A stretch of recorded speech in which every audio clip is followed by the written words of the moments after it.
Hi everybody, this is Dave. I'm doing a new thing here. As you can see on the screen here, I am trying out Free Orion. This is version 0.4.2 and is available on the PC, Mac, and Linux platforms. This is very closely modeled after the old school 4X turn-based strategy game called Masters of Orion that was originally released in 1993. Two official sequels to that game were made, the last one being in 2003. Masters of Orion 3 was released by Infogrames, and that one probably wasn't very well received because it was kind of unpolished in many ways, and there was a lot of crippling bugs, and the software developer provided virtually no support for the game after its release. And so a lot of people consider Master of Orion 2 to be the pinnacle of the 3 series. I did play some Master of Orion back when the commercial releases were debuted, and there hasn't been any activity in that front in the past several years, not since 2003 at any rate, and it's been a full decade since then. So some people took it upon themselves to develop a free version of the game, and that's what we're playing right now. I didn't quite find any firm dates in my searches in the official documents out there, but Free Orion supposedly got its start 8 years ago in 2005. And so it's been a long time coming, but it certainly has come a long way since then. And since there's a lack of commercial alternative, if you want your Orion fix, this is the way to go. It claims not to be a direct copy of the game, but it does certainly share a lot in common with the previous commercial releases. And so we're going to go ahead and start a game.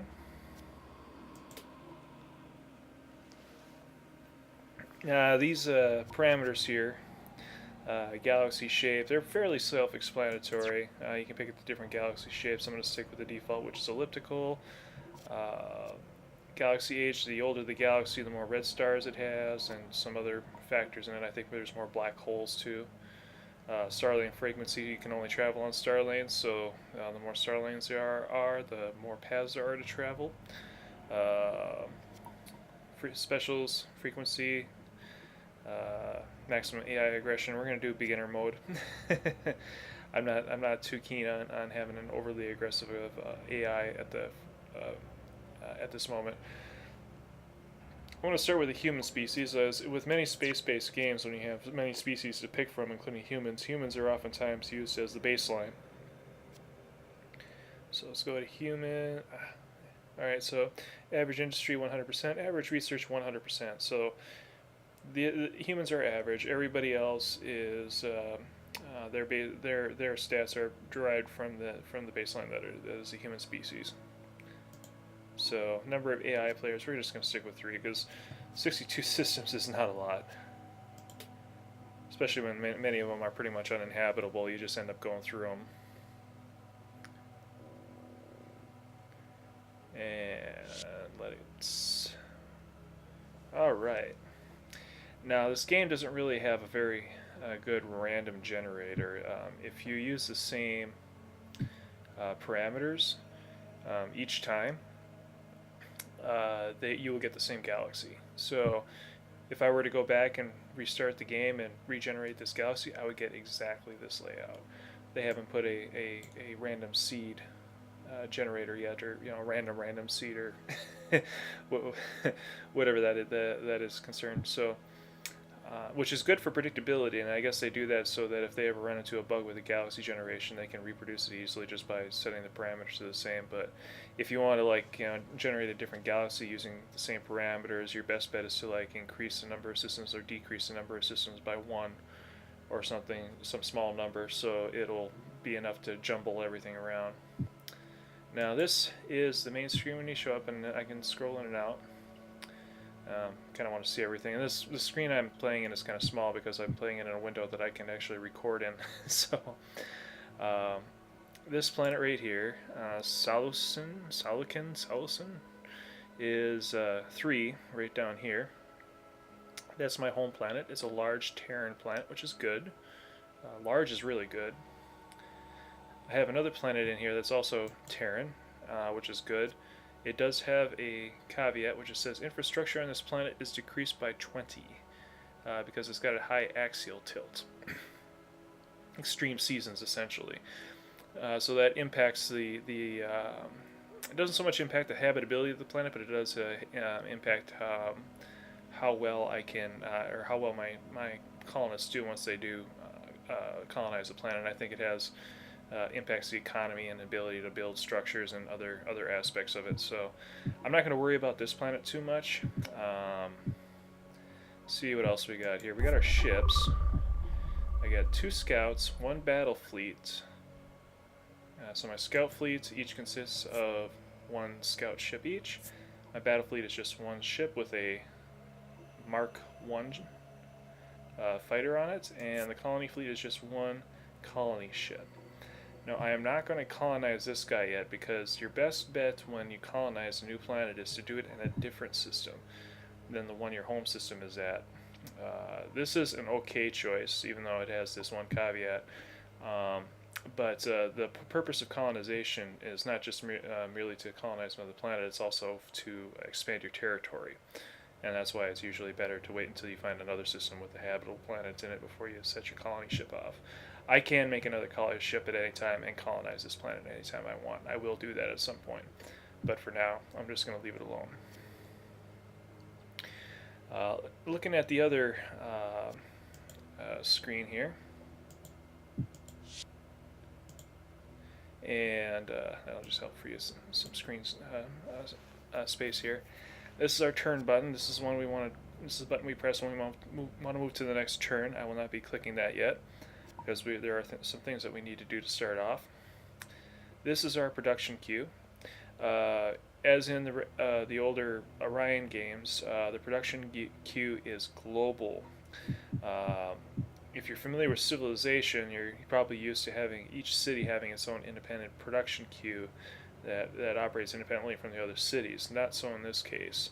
When I construct a ship, that blocks anything else from being constructed until those ships are done.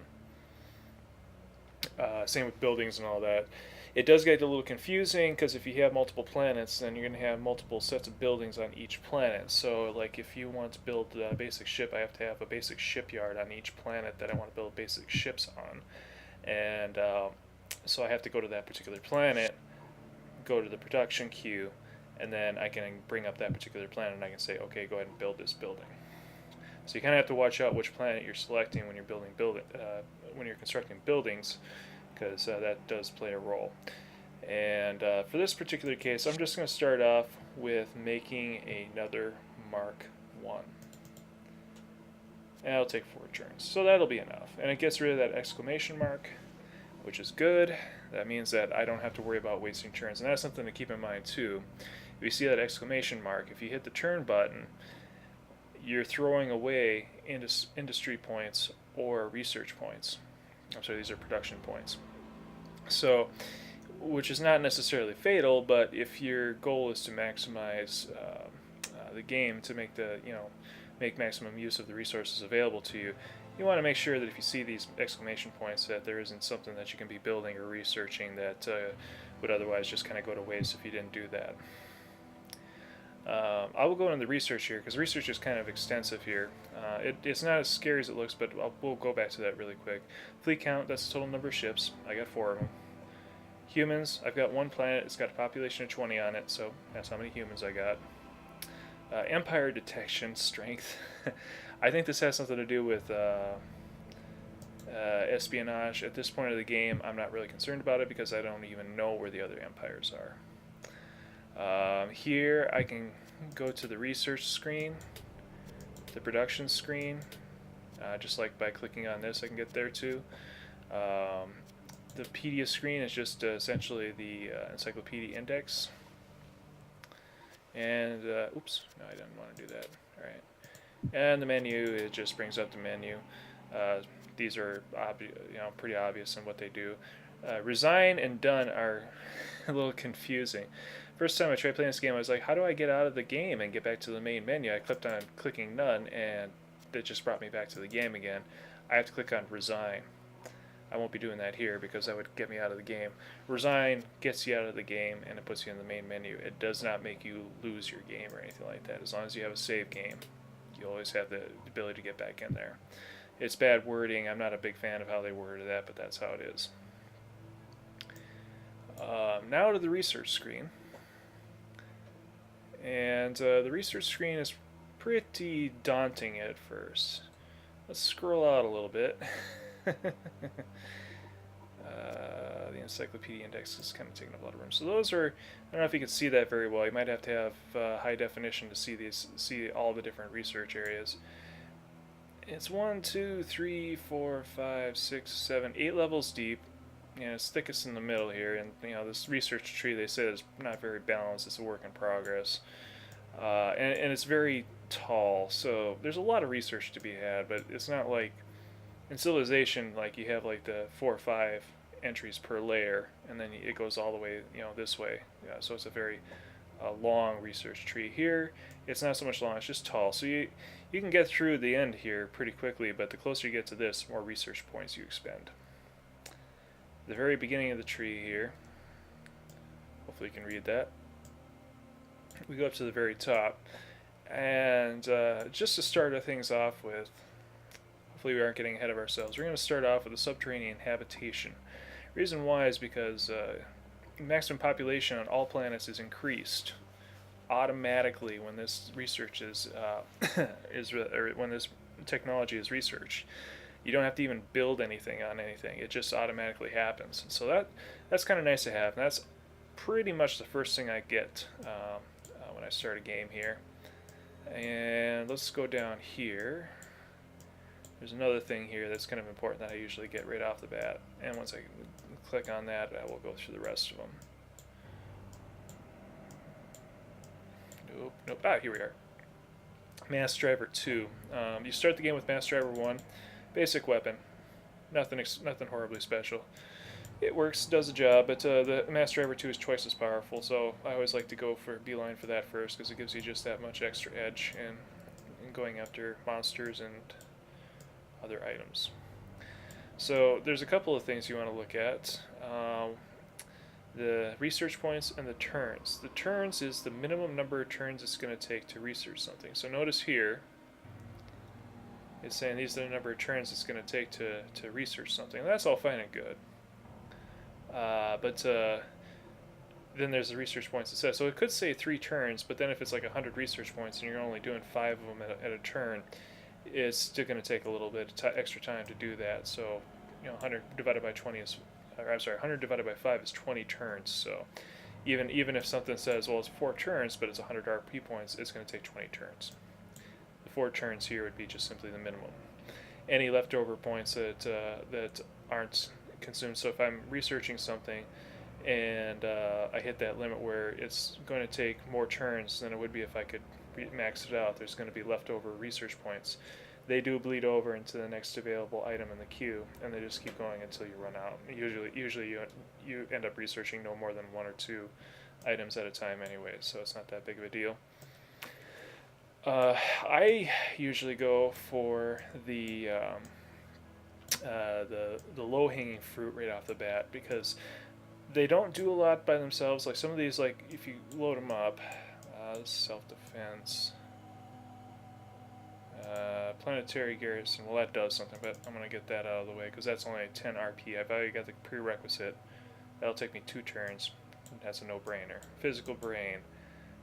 Okay, so this doesn't appear to do anything. It just has this description to it, but the one thing it does have is it has prerequisites.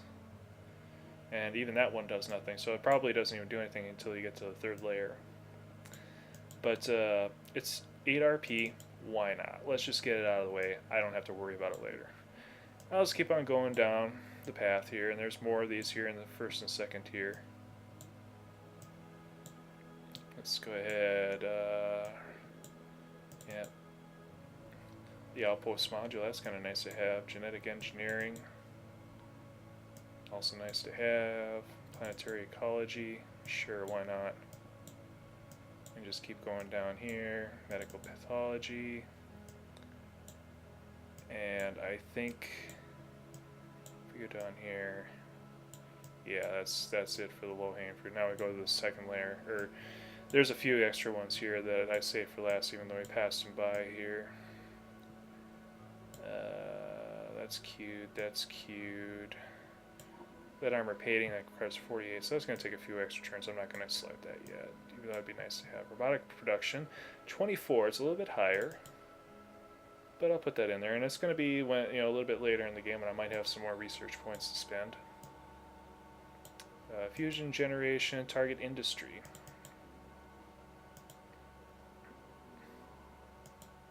So they both increase industry on planets with industry focus by a certain percentage. It's kind of handy. This increases research. So yes, absolutely, we'll go ahead and grab that. Is there anything else that I got? Yeah, some of them I have prerequisites that I haven't researched yet. Multiplex infrastructure. Is that worth going for right now? Not yet. Really not much of a point. Increases infrastructure by 10. We'll hold off on that. Okay. So, look here. It tells you how many turns it's going to research all of these, and at most, I'm going to get more research points. They'll start to slowly increase over time, but it's going to take 30 turns to get to the end of this, and that's going to be plenty of time for me to worry about. I can always change it up later, so if I have an immediate need for, like lead plate armoring, like now as opposed to later, I can always go back there, rearrange stuff, add new stuff in, move some stuff out of there. Not a problem. It's not permanent. I just like getting that out of the way so I don't have to worry about it until I have to. Now, at this point, I've done pretty much everything I need to do. I got my production queue going. I got my research going, so I don't have any more exclamation marks. There's one more thing, though. These guys. So, I have the scouts, I have the battle fleet and the colony fleet. I'm going to leave these two guys here. I do want to colonize eventually, and I want to travel to another star system. I look at here, though. I got a tiny desert planet. If I right-click on that, yeah, it's adequate. But I don't want that, even though I might have extra benefits here from taking this. Eventually, I might want to terraform it.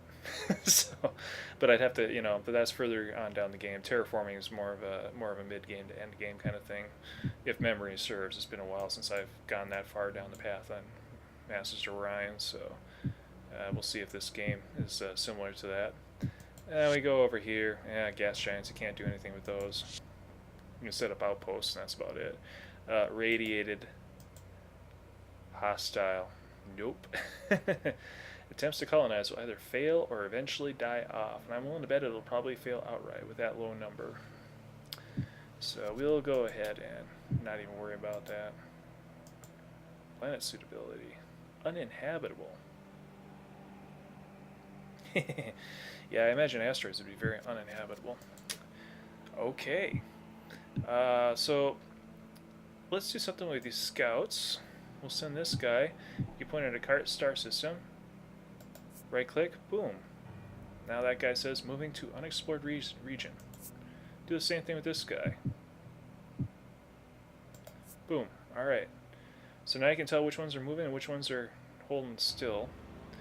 The game does not have a real good way, at least not that I'm aware of, does not have a good way of telling you if you have any units that have moves left that you want to move around, so you kind of have to keep track of them yourself. Kind of a pain, but it's alright. So we got those guys moving. I don't think we have anything else to do at this turn. So what I like to do, especially when I start a game, is once I get all the things in motion, go to save game, and go to LP. Then it doesn't automatically pick a name for you, so you have to choose one yourself and type your own name in. And I did try an LP earlier, and I screwed the recording up, so this might take two. So I'll just overwrite that one. We'll do a save. Is it overwrite? Yes, by all means. Okay. Well, I think that's about it. We finished this one turn, and and when we start the next video, episode 2 of this series, I will actually begin the process of playing the game as opposed to just telling you exactly what everything is. And we'll see how far it goes. This could be a really fun experience, or it could end early because of some game bug or something along those lines. This is very much a work in progress, and or the game is, but it looks playable, and by all accounts, it certainly does have the ability to have you can run a pretty decent Empire campaign with this game now. Wasn't always the case. The AI just recently started getting polished up, and the artwork started getting looking like it was designed professionally. Prior to this, it was like the icons and other things about it were obviously placeholders. They weren't going to replace what was eventually going to replace them. But it does look like this game's coming along pretty nicely, and I'm happy to see that this project is starting to come to fruition. So that's my Let's Play. We'll see you next time. All right, thanks a lot.